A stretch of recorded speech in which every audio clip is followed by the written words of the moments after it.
Hey everybody, welcome back to the EV Cafe Takeaway, a podcast focused on that zero-emission future, but you already knew that. As always, I'm joined by one of the wonderful members of the EV Cafe team, and of course I've got the lovely John Curtis here today. Morning all, hello, greetings, good afternoon, good evening, wherever you are, hello. Hello indeed, very, very formal, and we even got a salute for those of you that are only listening. But we are joined every week by the wonderful innovators, pioneers, and collaborators in our industry. And this week, again, no exception. You may remember we have spoken recently to Asif Ghafoor. Well, he was a co-founder of Be.EV. Well, we've got the other half. Yes, we've got Adrian Fielden-Gray. Adrian, welcome to the EV Cafe podcast. Thank you very much. Pleasure to be here. Is that the poshest name we've ever had, Paul? Hyphenated and everything. It could be. I think we might have had another hyphenated in the past. I was actually born Adrian Gray. It was only it's a post-marriage surname where we combined. Well, it took us a few years actually. We got married and we weren't. There was a bit of an ongoing discussion, should we say, about what we were going to go with, and but actually, you know what? Why should it always be? And the kind of same way as always. And actually, now I've got a little daughter, and kind of big thing for us is kind of sense of unity with our surnames. Actually, we didn't actually change the name post marriage, but actually it was when first child came along, and then we finally kind of said, okay, now we need to actually decide what we're doing, and finally got round to it. Isn't that brilliant? I love that combining of the best of both, and so the two names carry on into the future, which is great. And I don't know where the I guess it was this masculine-dominated world that we have lived in, which is changing, of course, that's probably embedded in history. But we're not here to talk about the origin of names. But well, hang on. Before you move on, Paul, what would you be if you had assumed your wife's name as well? Me? Yes. Well, interesting, because I wouldn't, the name that, because here's the thing, isn't it? Everything changes. So if we go back to her maiden name, because when we married, she was Caroline Coulter, because she'd adopted her previous husband's name. And of course, that is the son's name, Joel Coulter. So I wouldn't have taken that name just on principle alone. Wouldn't have acted that. What? You want me to be called the same as your ex-husband? I don't think so. Could make life easier. But so she was Overcott originally. So I would have been Paul. Oh, but here's the next battle. Which one goes first? Which goes first? So which were you, Adrian Fielden or Adrian Gray? I was Adrian Gray, and my and you wife did it was alphabetically. Well, we actually kind of just based on which one sounded better. Actually, there wasn't much more science. Fielden Gray on that. does sound better than Gray Fielden, yeah. Yeah, so we decided. Good shout. Good shout. So, John, what would you have been? So I'd be John Keddy Curtis. That's good. Yeah, I like that. A K and a C. Casey and the Sunshine Band.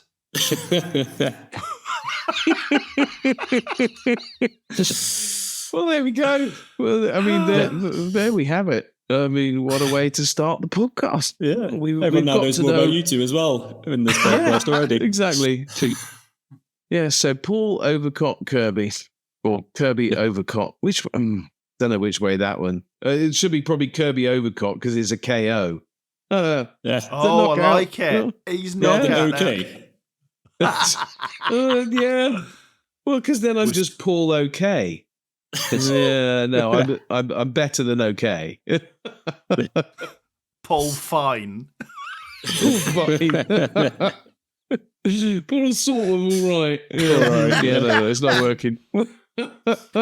Anyway, shall we get on? Any which way up. And indeed. So, Adrian, welcome to the EV Cafe Takeaway podcast. As you can tell, it meanders its own merry path wherever it may go. But here today we're excited because I've been following Be.EV for some time actually, and I'd met Asif before, and we got to do some filming actually together, working with one of your suppliers, Vital EV Solutions, who provide a lot of the kit and also the maintenance, all that good stuff. So we'd done some stuff. But I was, conscious that Asif was co-founder, but didn't know the other half. And we now have you, Adrian. I mean, why don't we start with how did you guys get together and come up with the idea and work? Because I mean, co-founding something is tricky, as we in the EV Cafe know. We pretty much all came together and know the challenges of all being equal, and who's the most among equals, or the whatever the phrase is. I mean, how did it all come about? Yeah, so previously worked with Asif many moons ago, 13, 14 years ago, at Amy, where he was MD of the division I was working in, and worked on a number of projects there. And, we always just got on well, both kind of from a actual work perspective, but also just like generally. And being honest, I kind of always, kind of as evolved, he became a bit of like that kind of mentor figure as well, for a good period. Then after a while, it kind of got to the time when I was leaving Amy to go and try something different. And, that was always quite a difficult decision at first, but then also that discussion and telling Asif that I was off,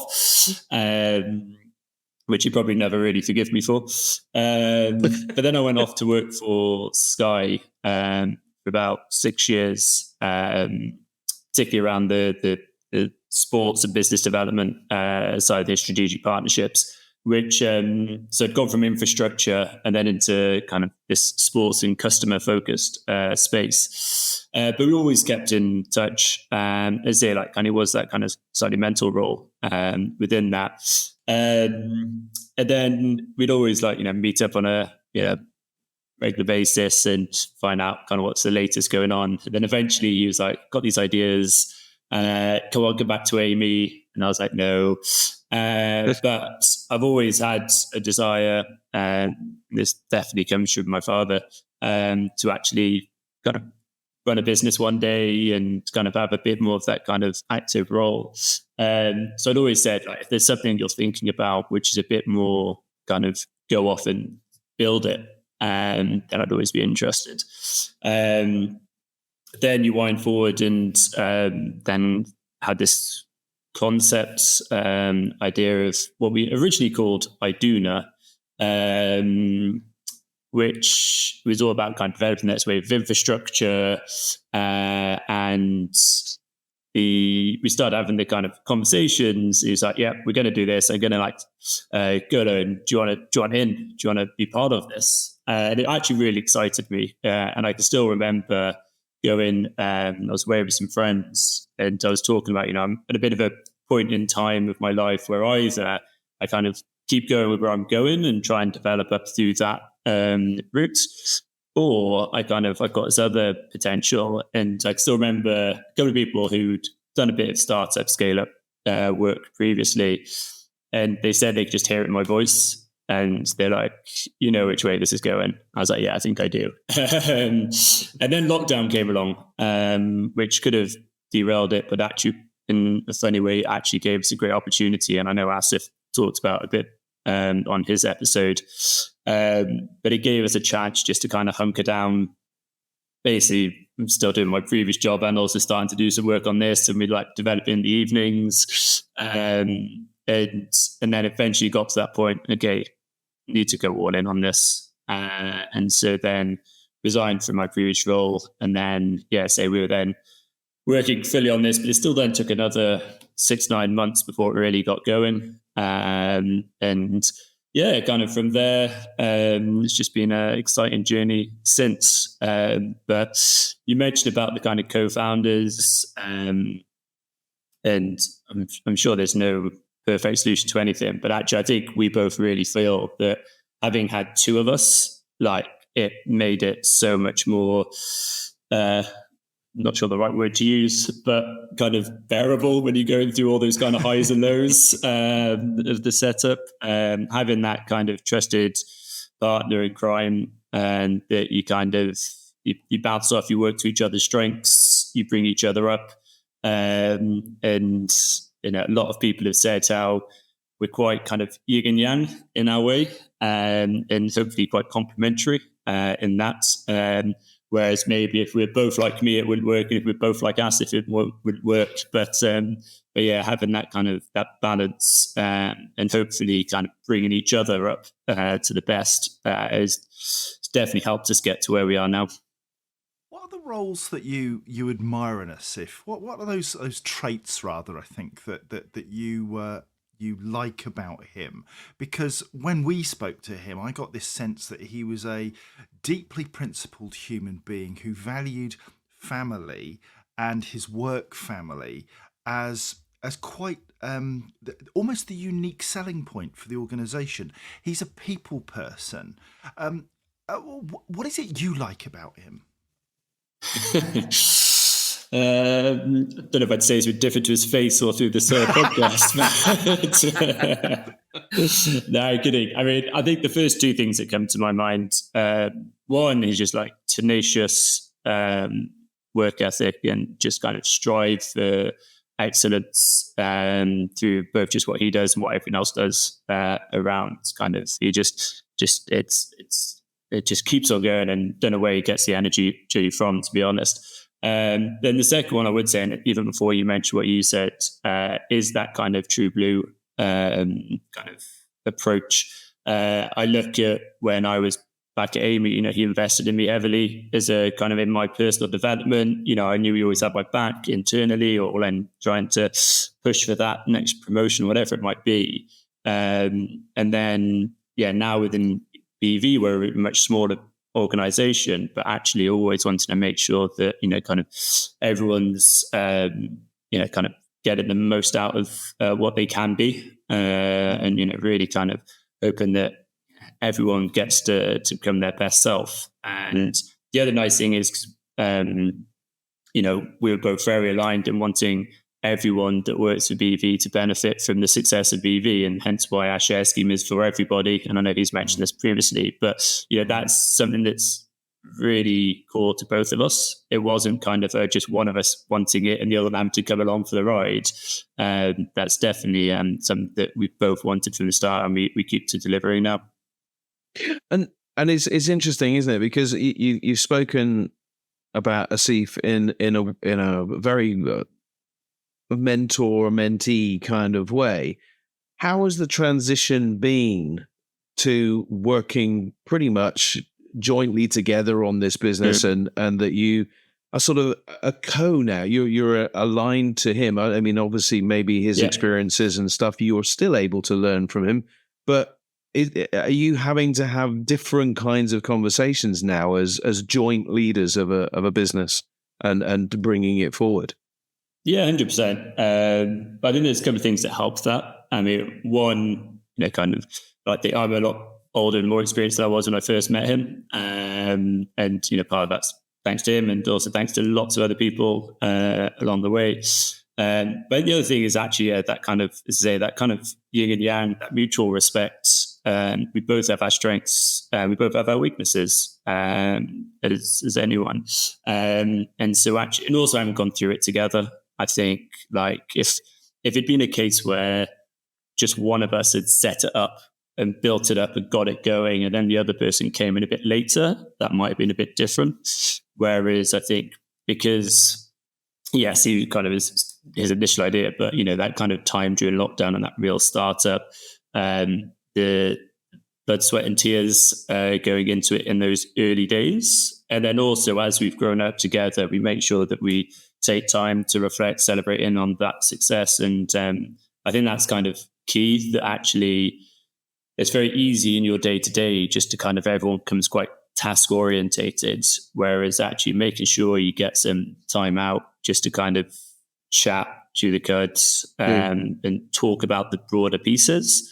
That I think has been, is really important. And what I'd say to any other budding kind of business owner, entrepreneur out there, actually, if you are going in with someone else, a lot of people say just make sure you've got your ground rules set beforehand in terms of, what happens on this event or this event or this event. Actually, for me, it's about the communication. It's about the respect for each other. It's about that kind of mutual balance to everything.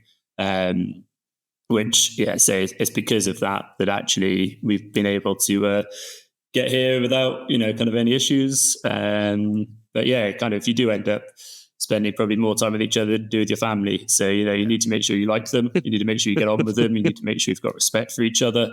Otherwise, I'll start falling apart.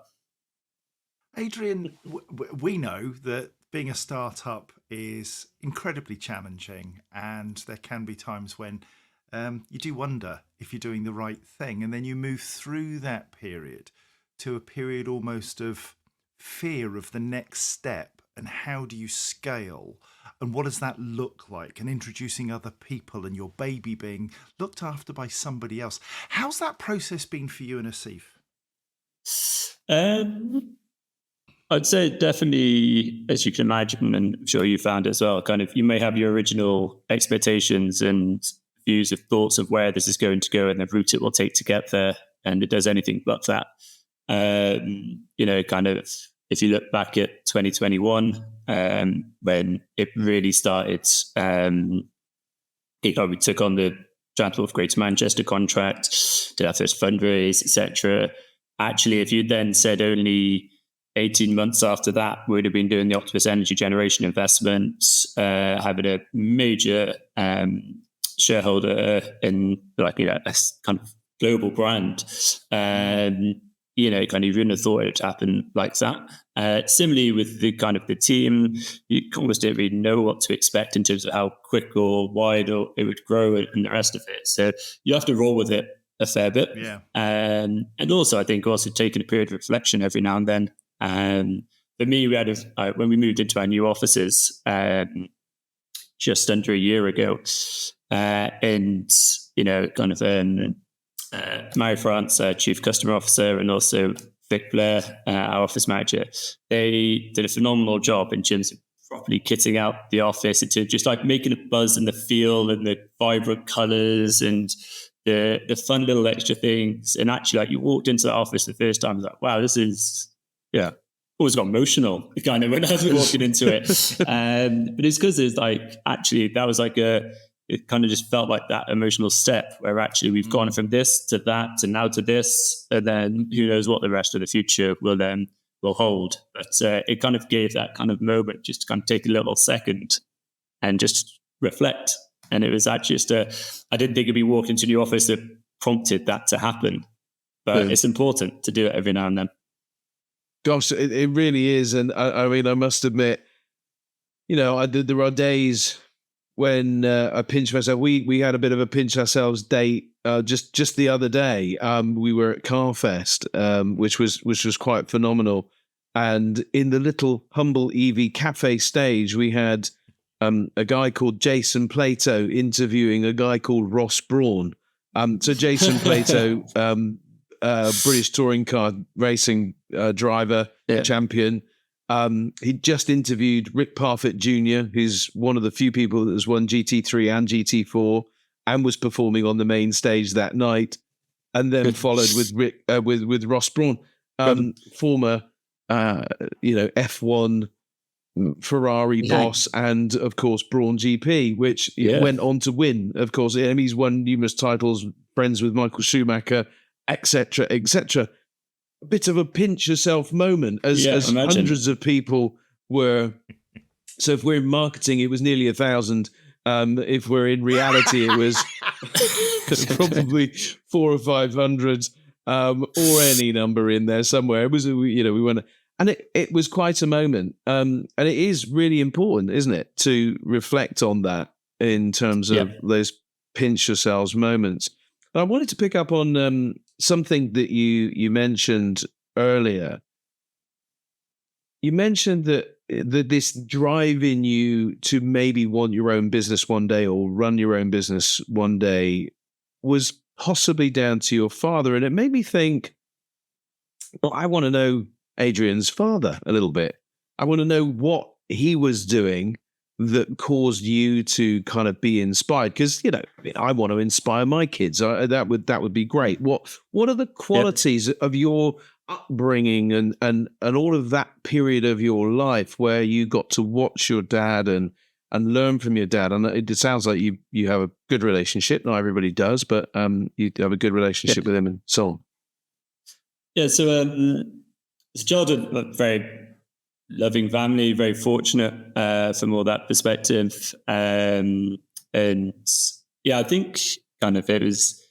So my father actually passed away about 5 years ago, but sorry. he had set up a business and ran it for about 25 years, engineering and geotechnical, and also my mum was a massive support in that as well. And kind of watching that dynamic as well between the two of them was also, I think, very influential. But just kind of seeing, and actually how that started was from a bit of a spin out. I think there was they previously worked in a different company, and there was a bit of a strategic piece going on and maybe laying off some people. But my father kind of took that as an opportunity. And I think as a lot of businesses come from opportunity, don't they? And you kind of built that up, and it's kind of always like it's quite an inspirational. I always kind of saw them as like that kind of inspiration for me. But they're just seeing kind of what they did, and like they always kind of often try and go into his office during some holidays and realize how little I could help. But anyway, it's quite fun just to kind of see it around, and so that definitely put in this kind of this embryo of kind of wanting to do my own thing one day. It really didn't have to say have to be my own thing, but at least like having that kind of building something and really being a kind of formative piece within it. So that was always there from an early age, I think. And actually, like, kind of, although say that's passed on and helped kind of divest of it, like it still continues now, that business with the Gray name on it, which is quite nice again. So yeah, and yes, he hasn't seen this, but I kind of like to think he'd have loved to see it. So yeah, it's. I get the feeling he would have been hugely proud of Adrian Fielden-Gray, and it's almost. It's almost as he passed on, that was almost possibly a catalyst within you because of the timing, I'm guessing, and it must have been both a really 100%. tough thing to do, but also very satisfying. Yeah, exactly. And you kind of about that now, but it's kind of like, it's not really handing on the baton, but because it was a bit that business. But there is that kind of nice symmetry to it all. And as I say, who knows what future brings? And as you pointed out, actually, like then what happens to the next generation?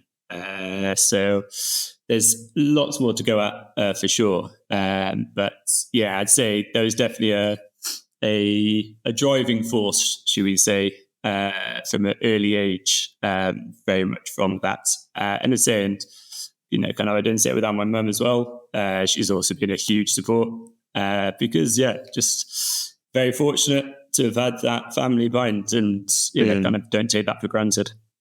It's really heartening, Adrian, to see you so, and I'll use the word carefully, vulnerable, in that business leaders are often seen as quite bombastic, and they know what they want, and they're driven, and they are not human beings. And what you demonstrate in this chat is a human side to you, which I think is heartening for us all to see. Thank you for sharing that with us. I'm struck by how you have almost picked that baton up, as you said, and are running with it because there are things to go after. What are those things for you? Yeah, I think yes. I also kind of think about, yes, I wanted to do my own thing one day. I think the other big kind of core thing within that was I always wanted to do something that made a difference. I did maths at university, which, kind of, where does that lead? It could kind of go multiple different ways. But one thing I did always say was, what I don't want to be is just doing something that doesn't then like bring a benefit. Like, I don't want to basically be like, I don't know, I use the example like a gold trader buying gold when it's cheaper and selling it when it's more expensive and pocketing the difference. Kind of like, actually, what is it that actually I'm going to help with and bring, and what's going to be the purpose of that? So, being honest, it took a while to actually find what that would be. I started infrastructure at Amy, went to Sky. I think the green transition, the energy transition was always something that was fairly core, and I think it was always going to be somewhere in that. But I still remember someone saying to me, know what you want to be doing by the time you're 30 and be doing it by the time you're 35, which actually, I mean, you don't have to stick with that. I think there's lots of people who are 55 and have then decided what they want to do. But it actually, it was useful at the time because I was kind of starting to feel a little bit like, oh, what should I be doing now? And I should already be, maybe I had peers that were already like, they'd been on their path, that they knew what their path was going to be. And they were going to, whereas I was maybe always a bit of more of a generalist rather than a specialist. So what are the targets? What are you actually aiming for now? If I was to look at your office wall and see a diagram of your next 3 years, what are the big things you're going after? I think big things for us is to really be that customer-focused CPO of choice. I think we need to put the customer first. We need to put the customer experience first. We want people to actively seek out Be.EV. That doesn't happen overnight, and you do also fundamentally need a strong network beneath that. So there's always going to be the expansion of the network that's going to be core to that. But the expansion of the network is not just about numbers. It's not we want to be able to say we've got X by this date or more than whoever. Actually, it's about having the right chargers at the right locations at the right time. So it starts with that. And then it comes down to that customer experience. And also, we want to push the boundaries a bit. You never kind of want to just do things for the sake of doing things. But at the same time, you don't want to, we're not just going to sit around waiting. We'll try things, we'll push the boundaries to where we think it's the right thing to do. That's the kind of key, but it's always thinking about the customer at the end of the journey, because that's why we're here. We're here for the drivers. We're not here for ourselves. We're here to help. That's how we're going to help. That's how we're going to deliver on a purpose. That's how I'm going to do my bit for the energy transition, is by making the transition to EV as simple and just enjoyable as possible for everyone else. And you do. And we know that charging can be an absolute joy. But we also know it can be like sticking pins into your eyes. Yes, unfortunately.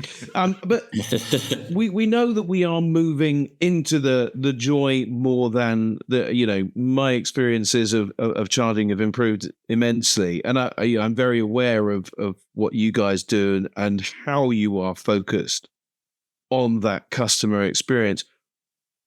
What do you think? Because, obviously we've got a challenge. You're very community minded. You're already moving into the world of dynamic pricing, which, kind of is really, really helpful for those people that, when they're not on the hoof, are able to go and charge at a reasonable rate. And you're having discounts. You've got lots of, incentives. Talk me through the way you see the industry changing.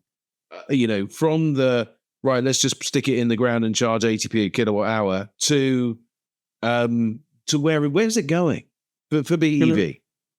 Yeah, I think there's.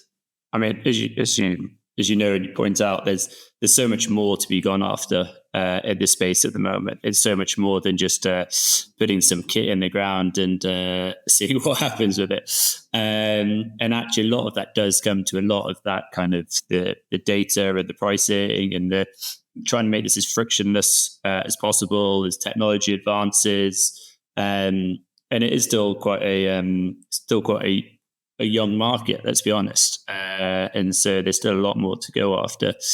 The pricing piece, yes, we've started slowly stepping towards that, but that ultimately came from the customer desire, actually. Like, we saw that people wanted, if energy is greener and cheaper at nighttime, they want to kind of be able to kind of take part in that. And so therefore, if we can help encourage them to charge at night with a bit of a lower tariff, then they're keen to that and they like that. So that's why we kind of went ahead of that. And it's interesting to see that since we've done that, a couple of other CPOs have actually followed in the following months. So, and you know what?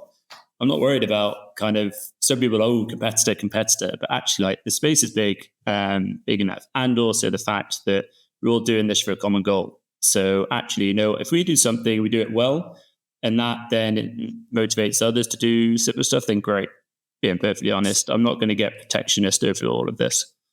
It's very much like part of your ethos. This is a win-win in that if you dynamically price, you encourage those who don't need to charge at a time where they make some savings, and those who do need to charge have the spaces available for them because they're not being clogged up by people who are just taking an opportunity because it fits in with their day. So you shift that load and give it to those who are needing it for their everyday business and working life. Yeah, and I think this is where I actually think there's a hugely exciting part in the future, because the moment I say we're just scratching the surface of this sort of thing, and you can kind of start to see how in the future you could potentially get to a world where actually, kind of, that you always charge between 5 and 7 on this charger, but actually if you went to this charger instead, it's less utilized, or if you did it this time of day, it's going to help balance the grid better. And you think about like how some of the other industries have developed, and a simple example would be like your Uber. Kind of, they know actually when they've got more drivers on the road and when they don't, and therefore they're going to then try and help nudge behaviors to then hopefully help balance it all more. So yeah, there's huge amounts of potential that comes from that. And as I mentioned, my choice of degree maybe means I get a little bit nerdy and excited by the potential of those stats and data pieces. Adrian, but yeah, that's the stuff that's going to come in the future. You're so normal for a mathematician. I mean, frankly, as soon as you said I did maths at university, I almost went, "Nah, I'm out. See ya." It was a while ago now, if it helps. It's a terrible thing to admit, but I'm really rubbish at maths. And it's, again, something that we don't talk about much in society. It's okay, seemingly, for us to say that we can't do maths. I can't do maths, and it's okay for me to say that. If I was to say I can't write, I can't read, somehow I would be judged. Because I can't do maths, it's seen as, oh, well, never mind, don't worry, somebody else will do that, a calculator can do that. And that's wrong, isn't it? Because maths is one of those core skills that we all do need.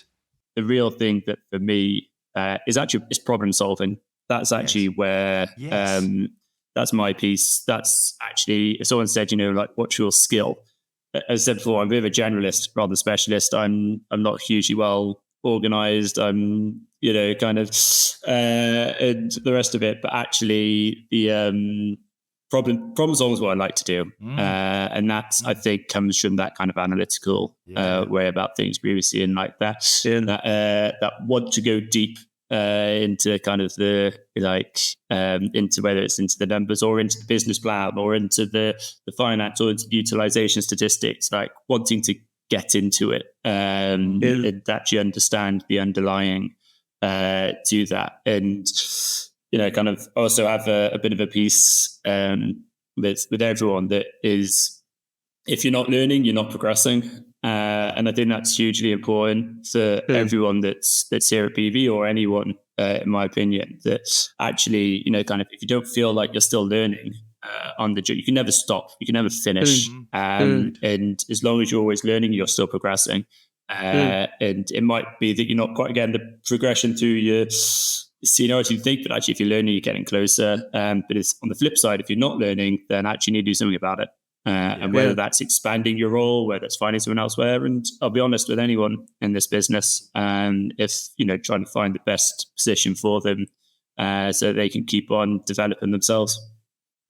Adrian, it really comes across to me, both in our conversation with Asif and in the conversation with you, that almost it's built into your business model a level of humility, a level of willingness to learn, as you've just spoken about there, that seems to run through everything that you've done, from sort of the early days right through to now, in terms of getting out there, meeting the customers, talking to the customers, hearing their user experience, adapting your business model. You're doing it the same with your staff, but you're doing it the same with yourselves as well. Where's that humility kind of coming from? I think the fact that we both kind of enjoyed building it up from scratch. And I think both me and Asif both have parents that have built something up from scratch as well. So I think that does kind of come through with quite a bit of that. Like, just because, you're kind of responsible for X or Y doesn't mean that you don't need to also get out, get on the ground, or, kind of help support, whatever it might be. No one's above anything in here. And ultimately also, I just think those days are just a bit old school and a bit gone, of that time of just the kind of like that plush boardroom that you're not allowed to go anywhere near. Actually, here we encourage everyone to participate, whether it's in our weekly team meetings. It's not just me and Asif standing up and telling everyone what happened in the business. It's actually getting everyone else in the business to stand up in front of others and say what they've been up to. It could be, or like with investor presentations or boards, like trying to get as many people involved as possible, because it's not just the case of, I'm this and I do that, you're that and you do that. It's, kind of everyone mucks in together. And okay, you don't want complete anarchy, of course, but I think humility is a nice way of putting it. Actually, might take that. And use it. You absolutely should, both because it's the willingness to ask, the willingness to be vulnerable, as you have been with us today, the willingness to be open to hear a different view other than your own, an openness to respond.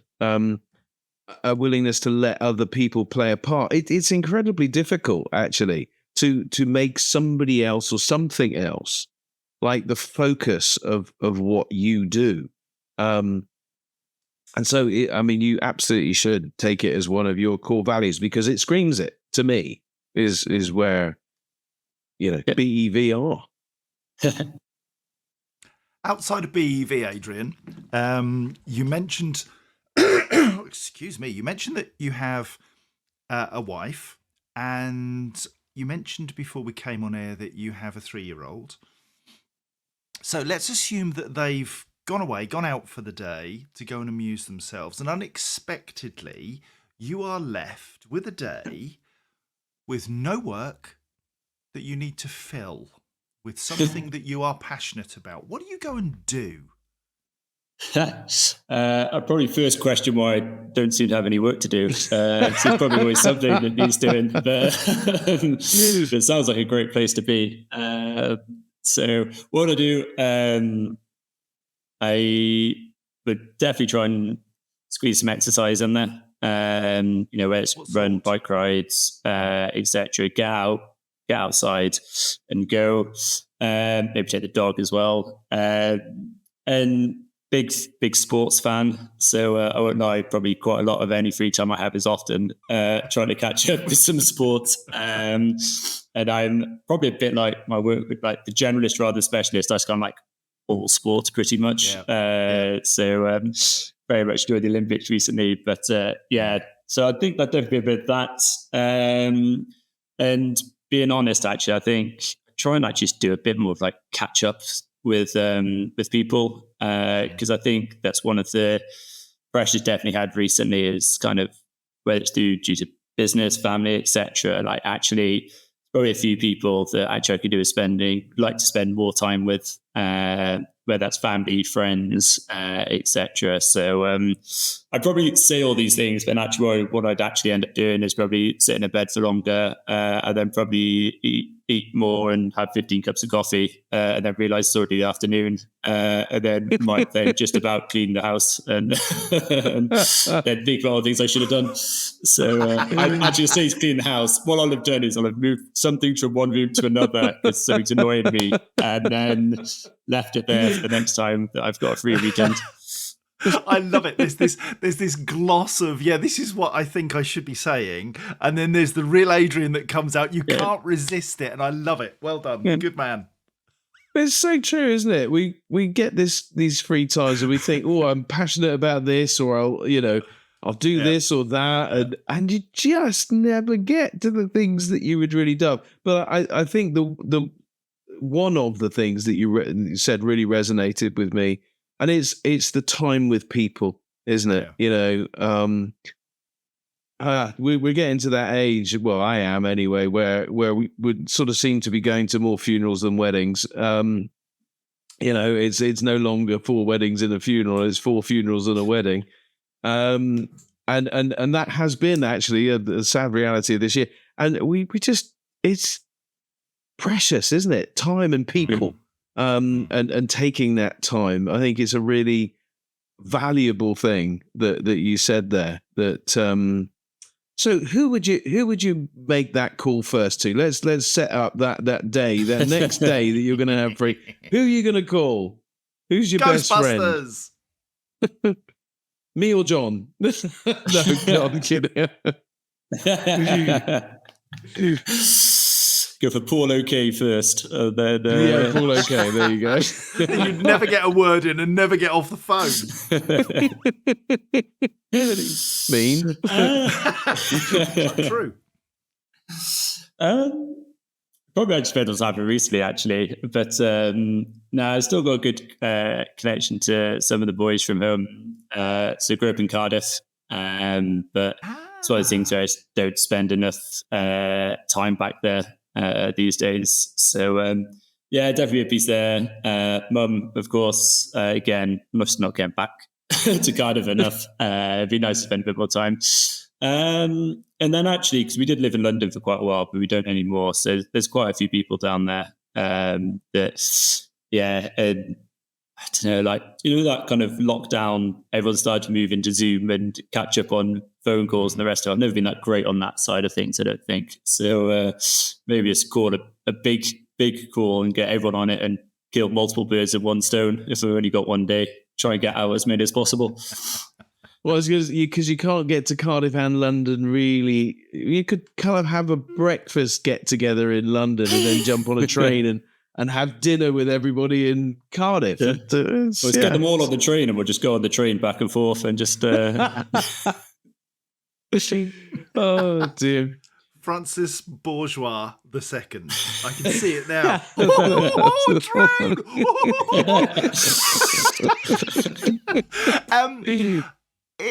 I'm in my 60th year, Adrian, and inevitably you start to think, what will people say about me when I'm not here? Now you're a long, long way away from that, but what is it you hope people will say about your life once you are no longer there to hear it? I'm about to jump in with he made a difference.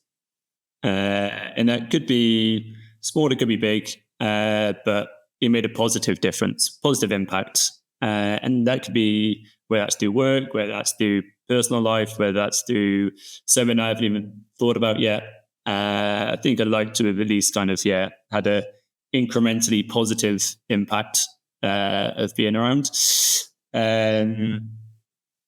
So I think probably something around that sort of line. I'll be one of those questions, won't it? Where as soon as we finish this, I'll be like, "Oh, should have said that instead." Adrian, call me. Yeah, if you can just quickly edit it and then just swap it in, or I then come up on it afterwards. So yeah, I think also like a bit of an inspiration piece. I'd be like to think that actually, again, it's that positive difference. Like actually, Right. if some other people do things differently as a result of anything I've done somehow, then yeah, I think that'd be a nice thing to have had done. And we have a little tradition on the EV Cafe Takeaway podcast. We like to give somebody a magic wand, and you can do whatever you wish with said magic wand. Let's keep it within the business context, I guess, and that sort of thing, because I think that makes. Obviously, we're in this green transition, as you've mentioned. You as a business are setting up to be an incredible customer-focused, relentless organization that has humility and are really focusing on delivering a great service.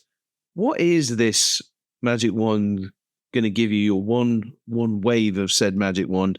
What is it going to give you? What's it going to give the world, the business world, your world? I think there's something around the whole respect and kind of knowledge piece, which at the moment I feel like whether it's in EV or whether it's in the wider world of your echo chambers, your kind of like one person says one thing, therefore it's gone off on that way. And you have loads of myths and all the myth busting. And I just don't at the moment quite know how we're going to get out of that. And yes, okay, it's social media, but also partly I think it's just people's attitudes and the changing way of the world. And it kind of grinds at me a bit that actually it's very hard to cut through and get through the right messaging. Whereas, kind of want people, and maybe it comes back to this thirst of knowledge piece, but I want people to be informed. I want people to know the right thing and not be fed other stuff and then suddenly run with it. And it can really kind of hit home, whether it's in business perspective, but also much wider in the general public and events that you see. And yeah, if you could just somehow wave a wand and make it so that actually people get the right knowledge and actually we kind of stop having this us and them mindset, I think that would just help a lot of things, being perfectly honest. And I think it'd help the world. I think it'd help us all get the most out of stuff more. Whereas instead, we're always having to like spend loads of time and effort where it's maybe not best placed. And it seems a bit unnecessary. Whereas actually what I'd much rather is if everyone could just be spending their time making the best of what they have, kind of making those positive impacts, making those marginal gains and kind of bringing about the best in everyone, then that's where I feel like, if you only have 100 units of time, you should be going to that. Whereas instead, we're always having to spend lots of time. And I think maybe I'm more attuned to that because of the EV industry. We have seen a lot of those myths, so we all kind of work together to try and help dispel them. And the likes yourselves are crucial in all of that. But yeah, actually, it's wider than just the EV space. But if we can just get everyone just like know what the truth is, and then we all get behind that, and then we all work together, all go in the right direction, and all positively impact things, then that'd be a lovely place for us to be in. So, in summary, then it's a wave, and poof, the Daily Mail is gone. Or something like that. But we experienced it very first hand. We became there were times at Garfest where it was like a live Facebook page as people walked through and went, I hate EVs. I love EVs. I love what they've done to that. I hate what they've done to that. What the hell is that? Why is that there? Rah, everything's going to catch fire. Rah, and so on and so on. It was quite interesting that, given that worldwide, we estimate an estimate based on some facts that there's only been like 500 and something EV fires ever. In terms of they're just catching fire or whatever, which is loads less percentage-wise than diesel or petrol cars.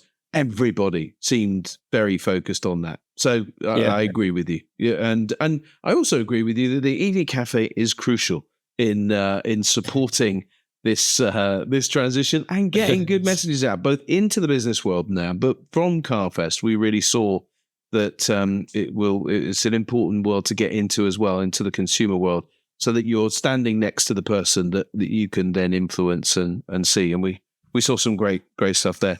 Adrian, it's been fascinating. I've really, really enjoyed our conversation, and it just tells me the depth that is in Be.EV, and gives me great confidence to see a real challenger brand coming to market, making everybody else think about how they can behave and how they should focus on customers. Because I'm very aware that a lot of brands seem to think that they don't need to engage with customers, or they don't need to walk the walk and really kind of find out what's good for customers and get into dynamic pricing and all those kinds of stuff. I think we some brands could be tarred with an arrogance brush. Maybe not too much. I know a lot of these people there, and maybe it's just like blinkers. They've not seen it yet, that they haven't really adapted to customers. But what I love is that Be.EV and you and Asif are, you're just changing the market, and I think it's a great thing. It's a really great thing. John, any final thoughts? Yeah, my final thoughts are, if ever I want to know about quadratic equations, there is nobody else I would rather have teach me than Adrian. I think you'll regret that very quickly. But the reason I say that is I know it's difficult. I know for me it's difficult, but you are a kind, humble, decent guy who has a great command of the English language. You make things sound simple. And I honestly think you can teach me something that I have struggled with my whole life. And the industry needs people like you. It needs plain talking, it needs clear thinking, and it needs a compassion that understands but challenges. And do you know what? That's rare in this world. And I'm glad I've met you. No, thank you very much. It's really kind feedback for both of you. And it's been a pleasure to be on this, having this conversation. It's been just so free and easy. I like it. Good. Adrian, is there anything that you want to leave us with? I mean, we'll let you say something without having to answer a question. Anything you'd like to leave us with? Any pearl of wisdom? I put him on the spot now. That's nice. We need to keep this in as a feature. Yeah, we should, shouldn't we? Yeah, this is a great question. Yeah. No, I think, what to say, I think... Looking around for inspiration. Yeah, that's it. I was in the office. It's pretty... Get some other people in here. Just like, reached a straw poll on Teams to the whole team. No, what I'd probably say is actually I'd be nothing if it wasn't for people around me. So whether that's family, whether that's business partner, whether that's everyone in the team here, whether it's our supply chain, whether it's other industry peers like yourselves, fundamentally, I would just be another guy on doing his thing. Otherwise, actually, the only reason I can do as much as I can do right now, which I love, is amazing. But yeah, I definitely would not be here if it wasn't for everyone else around me. And the title of the podcast was born. Indeed. I'd be nothing if it wasn't for the people around me. Well, I mean, but that personifies the word I've written on my page and squared around is humility. And I think you've brought that, and I can see completely why Be.EV is the great company it is, why you're the great man that you are. And also, I think whether you've rubbed off on Asif or you both have a very similar thing, it just is lovely. And what a great way to end the podcast. We definitely need to end it on this, because if people are as bright as Adrian But this may not be the case, to be fair. We will get some real pearls of wisdom, and that is one of them. Because I agree. Fantastic, Title of Adrian. his Thank book. you so much. Sorry, That's it. Book of your life, Adrian. I'd be No nothing one will without buy the it, people but- around. Oh, they would. You'd sell at least one copy, my friend. two copies, two. I would, yes, I would. There'll be in the index how to do a quadratic equation just so you buy it. And then Special for John. Yeah, at the beginning, a dedication for John. Here's how it's done. Here's how it's done. Yeah. Well, this is how it's done, and this has been fantastic. A lovely chat with you, Adrian, and thank you for sharing in the way that you have, and for giving us an insight into the relationship between founders, and also the way that Be.EV has grown. And I think, that tenaciousness, that drive for excellence that you talked about, that you respected and liked in Asif, I think is clearly in you and in the business as a whole now. So I look forward to just seeing how this grows and develops. And fantastic. So thank you, everybody, for joining us for the EV Cafe Takeaway podcast from John and myself. A big thank you. And Adrian, been great to have you on. Please do check out all the other podcasts. We're up into the 70s and maybe even 80s by the time that you get to listen to this podcast. So there's lots of other great people that we are learning constantly from, and we have a great privilege. So check those out on evcafe.org or Spotify or Apple or wherever you consume your podcasts. But until the next time, have a great day, everybody, and thanks from us for listening.